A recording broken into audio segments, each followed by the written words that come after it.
Every year, Stress Awareness Month encourages us to have more open conversations about how we manage our relationship with stress.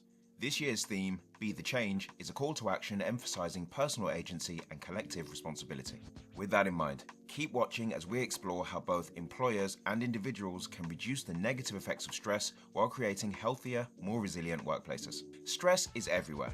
Presentation deadlines, sales targets, rush hour traffic, and disagreeable colleagues alike. All of them representing something we have to adapt to or overcome to get through the day. When we feel overwhelmed or stressed out, we can start to lose our sense of perspective. It can affect our sleeping patterns, our relationship with food, and further still, we may become emotionally unstable and lash out at those closest to us. The trouble is that, especially in the workplace, many people feel that they have to suppress or hide their emotions in order to be seen as professional. As a result, emotions are often something we're encouraged to manage, control, or ignore rather than understand. Interestingly, research suggests that the greater a person's emotional vocabulary, the more precisely they're able to experience themselves and the world around them.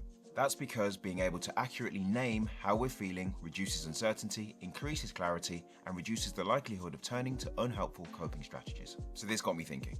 If stress truly is everywhere and a natural part of life, is the time we spend trying to reduce it really the right goal?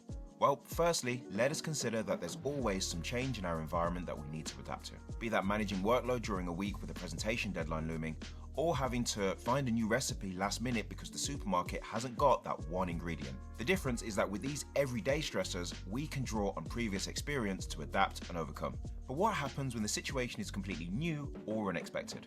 The brain is forced to adapt and form new connections. For example, have you ever tried rubbing your stomach and patting your head at the same time? That initial 404 error code feeling reflects your brain working to form fresh neural pathways so that you can learn and execute the new skill. As a result, the next time you're faced with a similar scenario, it usually feels slightly less stressful because the brain has already begun to map a pathway to help you navigate the challenge. This process is ongoing and the brain continually works to strengthen the neural pathways that are most useful. Hence, skills are perishable, and after a while, we lose the ones we don't use. Actively challenging yourself to learn and maintain new skills isn't just beneficial for personal development, it's also important for stress management. And here's why. The biopsychosocial model of challenge and threat suggests that how we experience stress depends on how we evaluate the situation.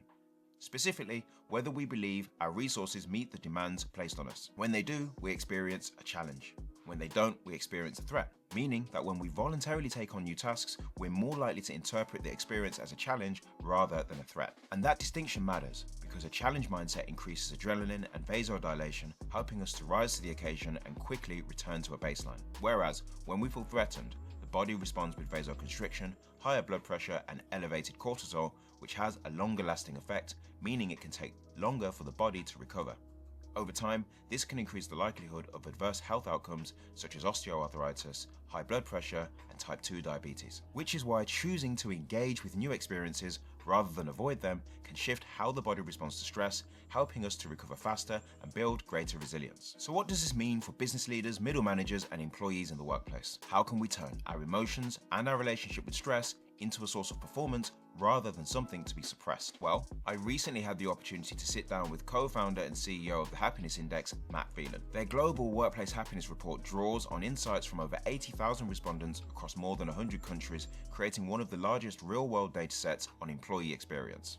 And cutting a long story short, it turns out that in many workplaces, there's a disconnect between the decisions at the top, often being made using rational data-led thinking, and the experience of employees, which, particularly when psychological safety is low, is driven by more instinct and emotion. Case in point, when people don't feel safe, the brain naturally defaults to threat-based responses tied to survival. In practice, this means that one of the primary responsibilities of any leadership team is to create an environment where people feel psychologically safe. We're talking about things like the working environment, trust between colleagues, and that ever-elusive work-life balance. In addition, the report shows that the strongest predictors of happiness at work are inspiration and belonging, while workload management and role clarity rank among the weakest predictors of how people feel about work day to day, suggesting that while organizations may be investing in operational factors that help prevent stress, they may still be underestimating emotional and cultural factors such as connection, meaning, and shared purpose that help people feel engaged and supported at work. Clearly, workplaces can and do play a huge role in either supporting or undermining our ability to manage stress. As Sarah McIntosh, the CEO of Mental Health First Aid England, put it, a manager has more of an influence on your mental health than your doctor or therapist and equal to that of your partner. That being said, it doesn't remove responsibility from the individual.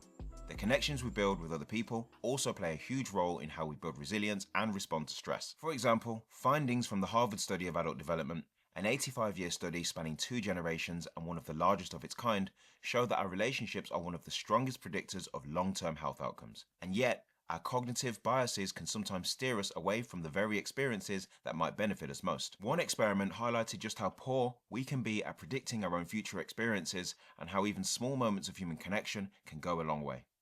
2 separate groups were asked whether they thought their morning commute would be made better or worse if they A, kept to themselves, or B, started a conversation with a stranger.